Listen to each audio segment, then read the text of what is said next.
Assalamualaikum warahmatullahi wabarakatuh. Halo semuanya, ketemu lagi sama aku Ziadatul Ilma di video pembahasan soal kimia UAS ST. Nah, setelah kemarin kita membahas tentang kinetika, sekarang kita akan lanjut ke bagian elektrokimia. Tapi sebelum itu, buat kalian yang belum follow Instagram Proton Katalis, jangan lupa follow ya teman-teman. Karena satu follow dari kalian itu membantu kami untuk terus berkembang.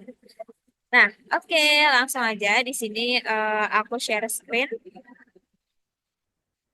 Kita akan membahas yang bagian elektrokimia. Nah, udah kelihatan ya.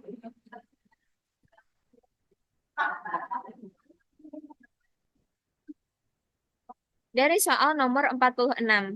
Pada reaksi pergantian, dua spesies reaktan akan mengalami kenaikan dan penurunan bilangan oksidasi menjadi satu spesies produk. Nah, ini salah ya teman-teman. Kenapa? Karena pada pergantian itu misalkan kita punya ZA tambah ZBC.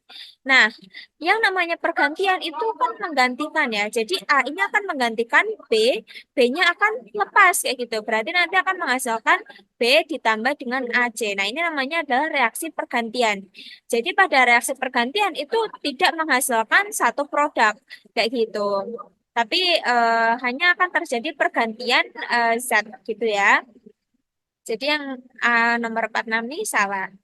Lanjut ke nomor 47, logam yang terlibat pada sel aki adalah Pb. Jawabannya betul ya.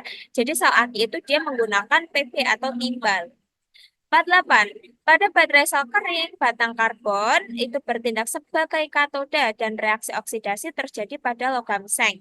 Ini jawabannya betul ya. Jadi nanti si logam seng atau Zn ini akan teroksidasi menghasilkan Zn2 plus ditambah dengan 2n minus. Kemudian batang karbon ini dia sebagai katoda akan terjadi reaksi reduksi pada batang karbon. Makanya jawabannya benar. Lanjut ke soal nomor 49. Untuk mengendapkan 13.000 miligram CR dari larutan CrCl3 dengan arus sebesar 3.000 miliampere diperlukan waktu 0,67 jam. Nah, jadi di sini kita akan menguji apakah untuk menghasilkan logam CR sebesar 13.000 miligram ini butuh waktu 0,67 jam. Berarti kita cek apakah T-nya segini gitu kan. Nah, caranya gimana? Kita harus pakai rumus ya, teman-teman. Jadi, rumusnya itu adalah seperti ini. Kita tulis reaksi kimianya dulu. Jadi kan ini CrCl3 itu ketika dia terionisasi menghasilkan Cr3 plus ditambah 3Cl minus. Nah, Cr3 plus ini pada elektrolisis dia akan mengalami reduksi oleh 3 elektron menghasilkan logam Cr. Nah, banyaknya elektron yang bereaksi itu bisa kita tentukan dengan melihat banyaknya arus yang dialirkan. Jadi mol elektron itu sama dengan arus atau I dikalikan dengan waktu dibagi dengan konstanta Faraday yaitu 96500. Nah, kita masukkan I-nya itu satuannya ampere ya, bukan miliampere. Berarti ini kan 3000 miliampere. 3000 miliampere itu sama dengan 3 ampere. Makanya kita masukkan I-nya 3 ampere, kemudian T-nya itu 0,67. Oh, T-nya kan kita belum tahu ya apakah betul 0,67. Berarti ini kita tanda tanya T-nya berapa, ininya 96500. Jadi kita mencari nilai T-nya ini. 3 ampere dikalikan dengan T dibagi 96500 itu sama dengan mol elektron. Nah, kalau kita lihat di sini, mol elektron itu dia 3 kali lipat daripada mol Cr3 plus. Maka mol Cr3 plus itu adalah sepertiga dari mol elektron. Berapa itu nilainya? Ya, sepertiga kali 3T per 96500 atau sama dengan mol Cr3 itu adalah T dibagi 96500. Ini adalah mol dari Cr3 plus. Nah, di sini apa namanya diketahui bahwasanya kita ingin mengendapkannya sebesar 13.000 miligram. Maka diketahui ya massa dari CR yang didapatkan itu adalah 13.000 miligram atau sama dengan 13 gram. Nah, Dari massa ini kita bisa tahu molnya, mol CR itu berarti kan massa per MR ya. Massanya itu 13, MR-nya itu adalah sebesar 52. Jadi mol CR yang ingin kita dapatkan itu sebesar 13 per 52 atau sama dengan 4 ya guys. 4 mol. Nah, kalau kita masukin mol CR13 itu sama dengan mol CR ya. Karena ini kalau kita lihat pada reaksinya yang di atas CR13 dan CR itu koefisiennya sama, berarti molnya juga sama. Berarti 4 mol itu sama dengan T per 96500 atau T itu sama dengan 96500 dikali dengan 4. Hasilnya adalah 386.000. Satuannya second. Nah, karena di soal diketahuinya jam, maka kita konversi ke jam. Caranya gimana? Tinggal dibagi 3.600.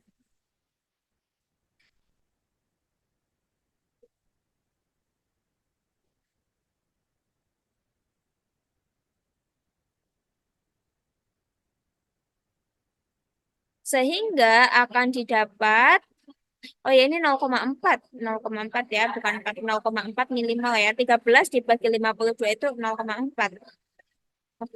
Nah, salah tulis. Harusnya ini 0,4.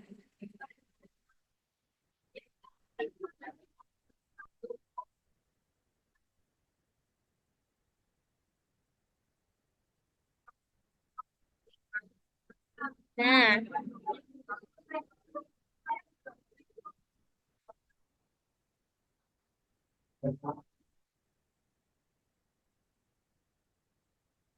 ini dapat 38.600 second.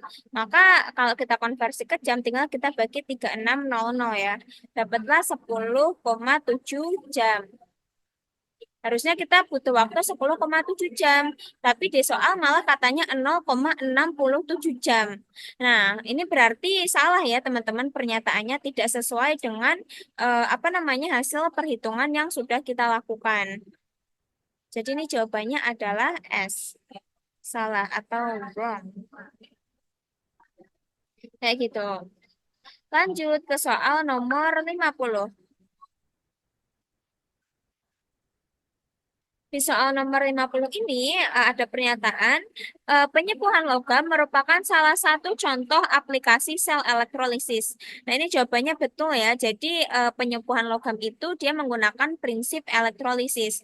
Nanti kita akan mengalirkan arus listrik ke dalam sistem yang kita punya sehingga reaksi redoksnya dapat terjadi atau logam-logamnya dapat tereduksi.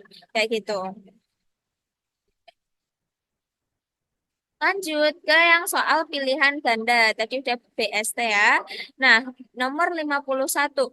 Pernyataan yang salah mengenai pembentukan karat besi adalah A. Logam besi mengalami oksidasi membentuk Fe13. Betul ya. Kemudian yang B. Air mengalami reduksi menghasilkan gas oksigen. Nah, ini jawabannya salah. Harusnya air itu mengalami reduksi menghasilkan H2 dan OH-. Jadi H2O menghasilkan 4 OH minus ditambah dengan H2 kayak gitu. Jadi bukan menghasilkan gas oksigen tapi gas H2. Ini salah berarti pernyataan yang B. Nah, kita diminta mencari pernyataan yang salah dan yang B ini salah berarti jawabannya yang B. Yang C, gas oksigen yang larut dalam air mengalami reduksi. Ya, betul. Jadi nanti oksigennya mengalami reduksi menghasilkan OH-. NO Fe13 lebih kecil dibandingkan NO oksigen. Betul. Kenapa? Karena di sini apa namanya yang tereduksi itu bukan Fe13 tapi oksigennya. Ini menunjukkan Fe13 potensial reduksinya lebih kecil kayak gitu. Terus rumus karat besi adalah Fe2O3. Jawabannya betul. Kayak gitu. Oh ya, ini untuk reaksi yang bagian air mengalami reduksi ini kayaknya kurang tepat ya guys. Coba kita lihat bareng-bareng gimana nih reaksi reduksi dari air. Kayaknya bereaksi dengan O2 deh.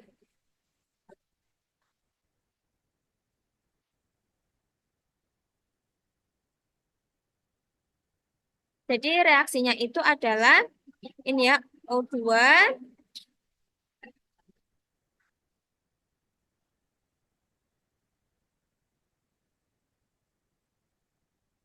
O2 tambah H2O, 2H2O, tambah 4E minus akan menghasilkan 4OH minus. Nah, ini adalah reaksi reduksinya kayak gitu. Jadi, air bukan menghasilkan gas oksigen, justru air akan bereaksi dengan oksigen menghasilkan ion OH minus kayak gitu. Lanjut ke soal nomor 52. Di antara pernyataan berikut yang tidak tepat atau yang salah adalah A. Alexander Volta membuat sel elektrokimia untuk membuktikan kesalahan prinsip listrik yang berasal dari tubuh, yaitu pernyataannya betul ya, yang bagian A. Kemudian yang B, prinsip sel galvanik adalah pengubahan reaksi kimia menghasilkan listrik dan merupakan reaksi redoks yang spontan atau delta G-nya lebih dari nol. Ini betul, ini juga betul.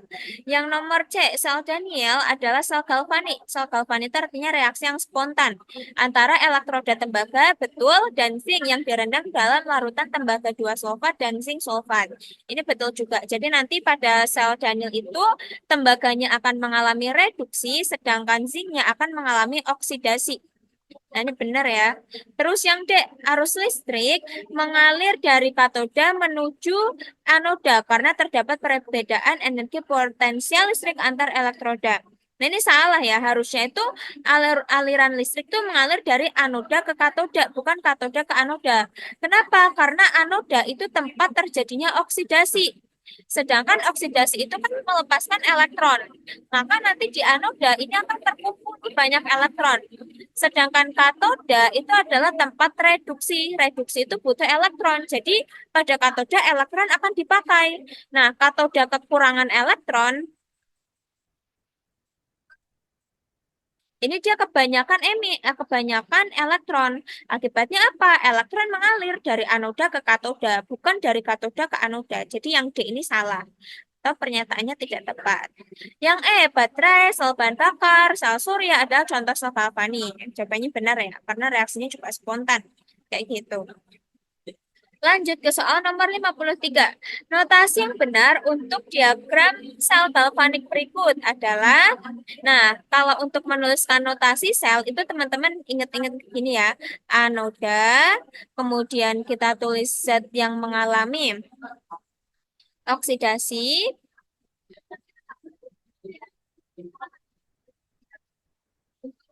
kemudian hasil oksidasi. Di sini ada jembatan garam, tandanya 2 garis. Terus teman-teman tulis zat yang mengalami reduksi.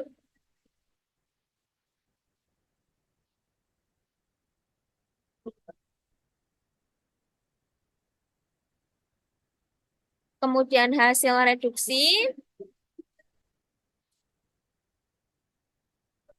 Dan yang terakhir adalah katoda.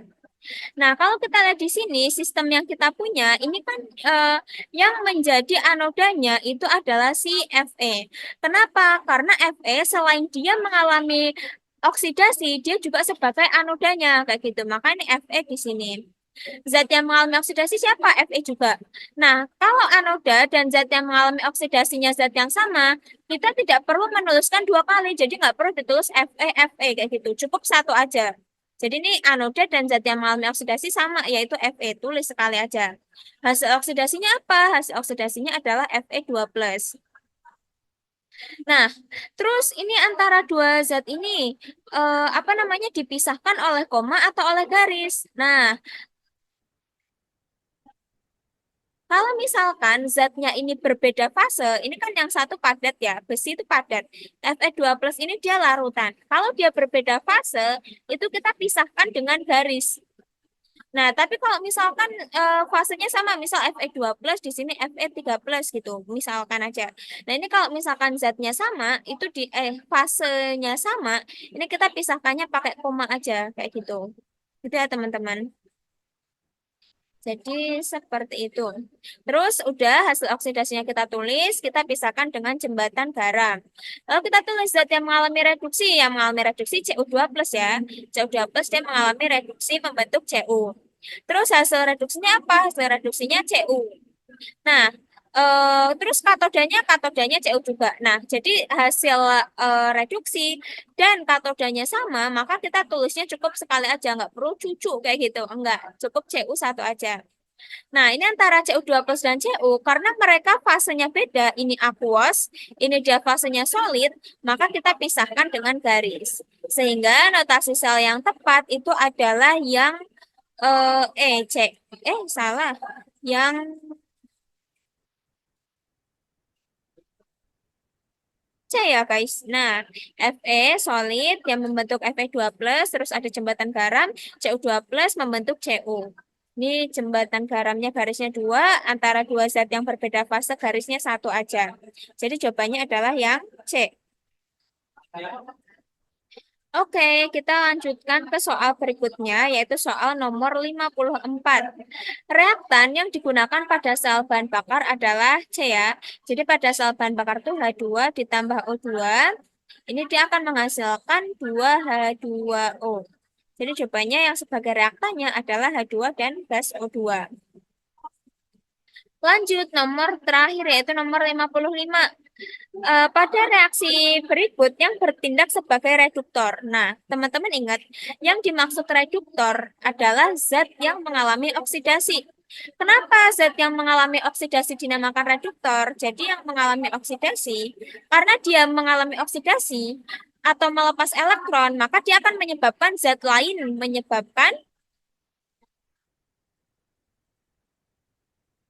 zat lain mengalami reduksi.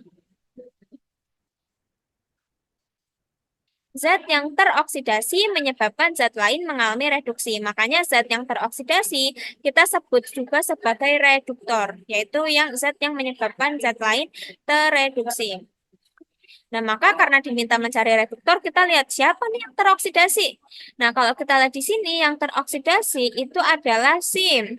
Eh Sulfur ya guys.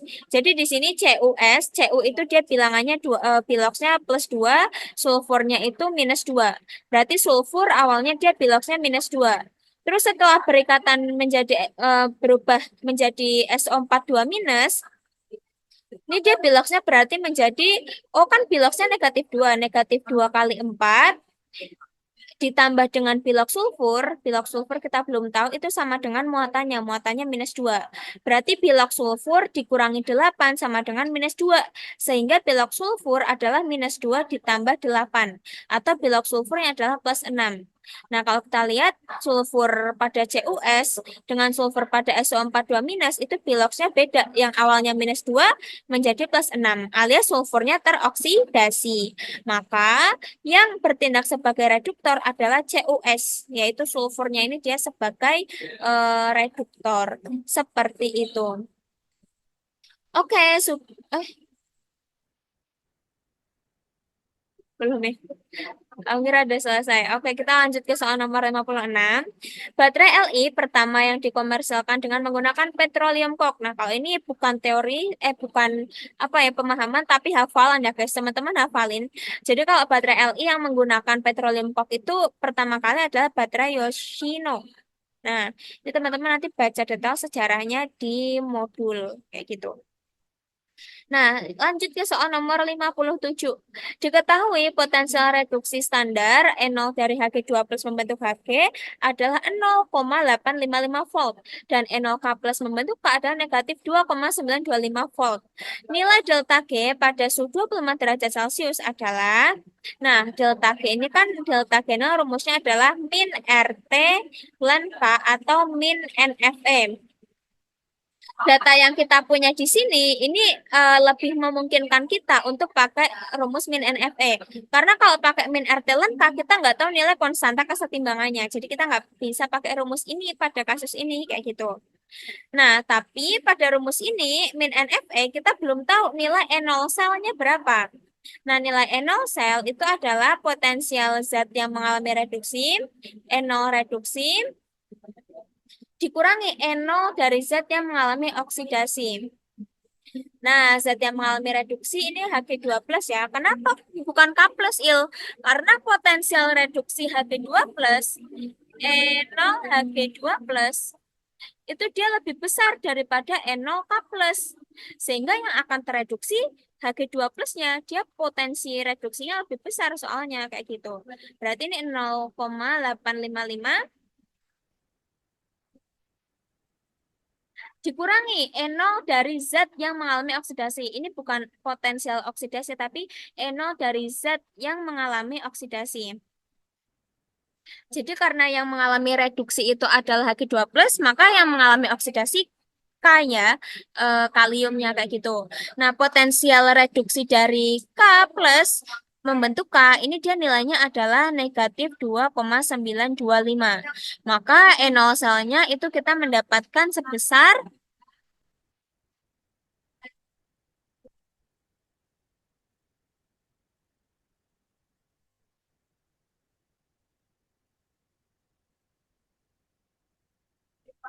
3,78. Ini NaOH selnya. Nah, maka yang diminta kan delta G0 ya. Delta G0 itu adalah min NFe. Nah, N-nya berapa? Nah, N ini teman-teman, N ini adalah mol elektron yang terlibat pada reaksi saat reaksinya sudah setara. Jadi ini reaksi yang kita punya kan reduksi Hg2 plus ya. Hg2 plus reduksi membentuk Hg, dia membutuhkan 2 elektron. Yang teroksidasi adalah kalium. Kalium akan teroksidasi hmm, teroksidasi membentuk K plus dan juga 1 elektron. Nah, kalau kita lihat di sini, elektron atas dan bawah itu belum sama, maka reaksi yang di bawah harus kita kalikan 2. Jadi kita cari KPK-nya. KPK atau PP lupa ya. Jadi menjadi Hg2 plus ditambah dengan ini K menghasilkan K plus plus, plus E minusnya kita kali 2 dulu baru ditambahkan. Berarti ditambah dengan 2K menghasilkan Hg ditambah 2 kali K plus itu 2K plus ditambah 2 kali E min itu 2 E min. Ini ditambah 2 E min juga. Nah, ini elektron yang sudah setara antara ruas kanan dan kiri, ini yang dimaksud dengan N. Jadi ini kita masukin N-nya itu 2. F-nya itu 96500. Ingat ya teman-teman, nilai konstanta Faraday N0-nya kita dapat 3,78. Nah, tinggal kita hitung. Hasilnya adalah sama dengan 729,540 negatif. Satuannya adalah joule ya. Jadi energi itu satuannya joule. Kalau dari perhitungan biasanya satuannya masih joule. Maka karena di sini satuannya yang diminta adalah kilojoule, berarti tinggal kita konversi joule ke kilojoule kita bagi 1000. Hasilnya min 729 kilojoule. Jadi jawabannya adalah 5 deh. Hasilnya adalah yang cacing. C. Eh,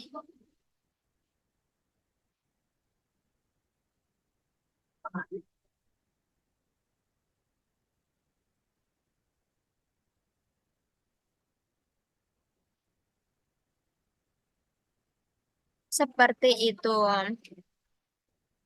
Nah, oke, itu tadi untuk nomor 57.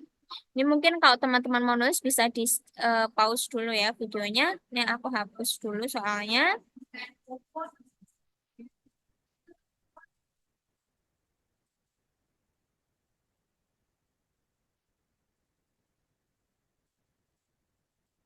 Nah, berikutnya yaitu soal nomor 58. Nah, di sini kita diminta untuk menyetarakan reaksi redoks ini, kemudian menentukan nilai A, nilai B, dan juga nilai C, D. Nah, gimana cara mengerjakannya? Jadi, untuk mempermudah menyetarakan reaksi redoks, teman-teman bisa membagi reaksinya menjadi 2 bagian, yaitu reaksi reduksi dan juga reaksi oksidasi. Dan juga oksidasi. Nah, kalau kita lihat di sini yang mengalami reduksi adalah Cl2. Cl yang awalnya biloxnya itu 0 karena dia berupa senyawa bebas, itu berubah menjadi Cl minus. Nah, ini kan dia berarti telah menangkap elektron. Berarti di sini reaksinya adalah Cl2 ditambah 2 E minus menghasilkan 2 Cl minus. Maka yang teroksidasi siapa? Yang teroksidasi di sini adalah sulfur ya. Kenapa? Karena bilok oksigen tetap -2, jadi tetap -2. Hidrogen juga tetap +1, tetap +1. Artinya dia tidak mengalami reduksi ataupun oksidasi. Nah, maka yang mengalami reduksi adalah mengalami oksidasi adalah si sulfur. Berarti di sini kita punya SO2 menghasilkan SO42-. Nah, kalau kita lihat biloksnya si sulfur pada senyawa SO2 ini adalah S, kita belum tahu biloksnya. O2 ini dia biloksnya adalah -2. Terus karena atomnya ada 2 berarti kita kali 2. Sama dengan muatan SO2 itu 0. Berarti bilok X itu adalah S-4 sama dengan 0. Maka biloks S adalah 4. Kemudian pada SO42-, di sini berarti biloks sulfur kita belum tahu nilainya berapa, ditambah biloks oksigen negatif 2. Kali banyaknya atom oksigen itu 4, sama dengan muatan dari senyawanya, muatannya di sini -2. Berarti biloks sulfur ditambah negatif 8 atau langsung aja kurangi 8 sama dengan -2. Sehingga biloks sulfur adalah -2 tambah 8 atau +6. Nah, kalau kita lihat sulfur mengalami oksidasi, awalnya +4 jadi +6. Artinya dia sudah melepaskan 2 elektron. Nah, kalau kita lihat di sini, jumlah elektron pada reduksi dan oksidasi sudah setara. Sehingga ini reaksinya tidak perlu kita kalikan dengan koefisien tertentu. Langsung aja kita tambahkan. Berarti reaksi totalnya adalah Cl2 tambah SO2 menghasilkan SO42- ditambah dengan 2Cl-. Nah, tinggal kita setarakan berikutnya adalah jumlah oksigennya. Di sini pada reaktan jumlah Cl-nya udah 2, produk 2. Sulfurnya pada reaktan 1, pada produk juga 1. Yang belum setara cuma jumlah oksigennya. Awalnya dia ada 2, menjadi ada 4. Berarti yang sebelah reaktan ini, yang bagian reaktan dia kurang 2 oksigen. Berarti ini kita tambahkan oksigen, caranya menambahkan H2O. Nah, ketika kita menambah 2H2O, jumlah oksigennya kan sama-sama ada 4 ya. 2 tambah 2 sama dengan 4. Tinggal sekarang yang belum setara adalah hidrogennya. Yang kanan ini dia, yang reaktan ini ada 4H, yang produk dia belum ada H. Maka kita menyetarakan hanya dengan menambahkan H+. Berapa banyak H plusnya? Ada 4. Nah, ini adalah reaksi setaranya. Nah, teman-teman, tips untuk tahu dia reaksinya sudah setara atau enggak pada reaksi redoks, itu kita lihat jumlah atomnya, ini hidrogennya sama-sama 4, oksigennya sama-sama ada 4, kiri dan kanan, Cl sama-sama ada 2, kiri dan kanan, sulfur sama-sama ada 1.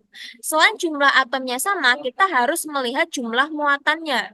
Jadi di reaktan ini kan muatannya 0, tambah 0, tambah 0, muatan totalnya 0. Pada produk dia muatannya itu -2 ditambah 2 kali -1 berarti kan -2 ditambah 4 plus berarti +4. -2 tambah -2 tambah 4, 0. Nah, ini muatannya juga sudah sama, artinya reaksinya sudah setara. Nah, yang ditanyakan di soal adalah nilai A. A itu koefisien Cl2.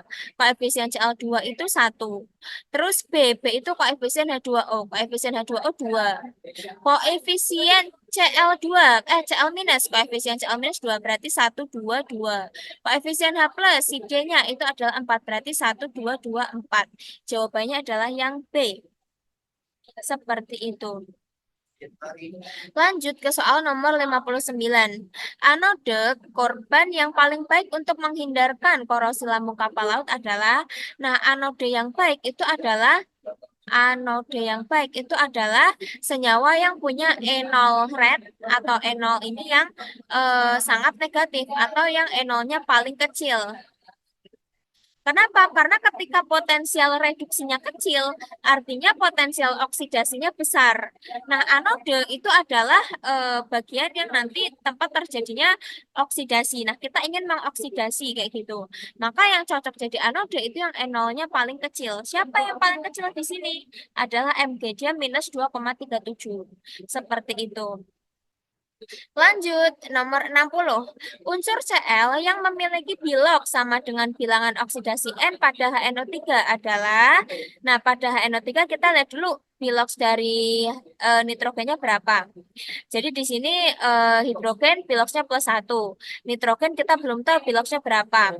oksigen, dia piloksnya itu adalah -2. Kali banyaknya atom oksigennya itu ada 3. Berarti nih kita tulisnya +1 ditambah piloks nitrogen kita belum tahu.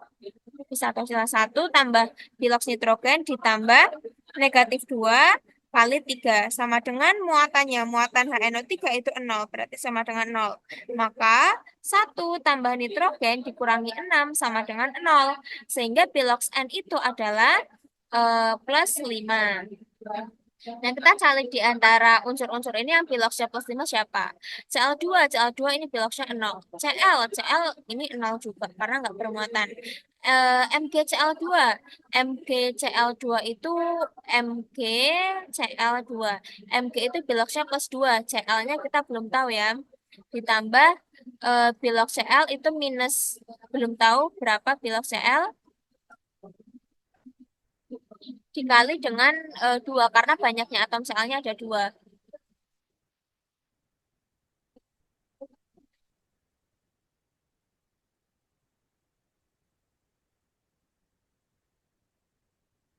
Ya guys, piloks Mg-nya itu 2, piloks Cl-nya kita belum tahu, tapi banyaknya atom Cl-nya ada 2. Kita tulis 2 kali 2 ditambah piloks Cl kali 2, sama dengan muatan MgCl2 itu 0. Berarti piloks dari Cl itu adalah sama dengan 2 -2 dibagi 2, yaitu -1. Ini -1 piloks Cl-nya, bukan +5. Nah, NaClO3, kita lihat piloksnya NaClO3. Kalau kita lihat di sini, piloks dari oksigen itu kan piloks Na. Na itu golongan 1A, berarti piloksnya 1 ya, +1. Piloks Cl kita belum tahu, kita tulis piloks Cl. Banyaknya atom Cl-nya 1, berarti kali 1. Oh, itu piloksnya -2. Banyaknya atom oksigennya ada 3, sama dengan muatan dari senyawanya itu 0.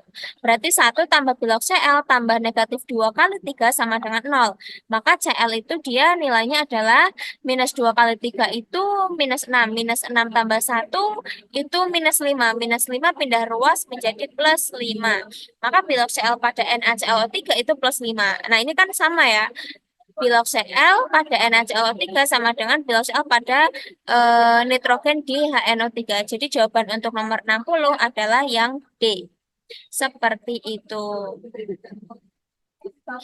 Nah, jadi itu dia tadi teman-teman pembahasan soal latihan soal kimia ST Pra-UAS oleh Proton Katalis. Semoga bermanfaat. Jangan lupa bagikan video ini ke teman kalian agar semakin banyak orang yang mendapatkan manfaat dari video ini. Terima kasih sudah menonton. Wassalamualaikum warahmatullahi wabarakatuh. Sampai ketemu lagi.